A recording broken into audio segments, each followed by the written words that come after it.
मिरवणूक पार पडलेली आहे। 6 वाजून गेलेले आहेत। आज इथं राजारामपुरी 10व्या अलीमध्ये अमर निंबाळकर आणि आसिफ मुल्लानी यांच्यात एक पैजेचा सौदा झालेला आहे। नितीन पाटील साक्षीदार आहेत।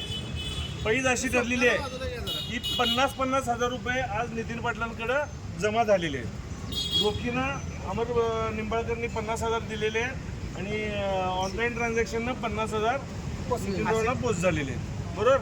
आता ह्या पैज अशी आहे की जर समजा अमर निंबाळकर यांचा संजय सदाशिवराव मंडलिक हा धनुष्यबाणावरचा जर उमेदवार निवडून आला तर अमर निंबाळकरना आसिफ मुल्लानीचे जमा केलेले 50,000 रुपये त्यांना पोच मिळणार। आणि जर आसिफ मुल्लानीने ज्याच्यावर पैसे लावले ते म्हणजे छत्रपती शाहू महाराज यांचा जर उमेदवार निवडून आला तर अमर निंबाळकरांनी नितीन पाटलांकडे ॲडिशनल 50,000 रुपये देऊन नितीन पाटील आसिफ मुल्लानींना 1 लाख रुपये त्यांचे अमर निंबाळकरांच्या याचे पैसे देणार आणि आसिफ मुल्लानीने जे 50,000 रुपये जमा केलेत ते देखील आसिफ मुल्लानींना परत मिळणार।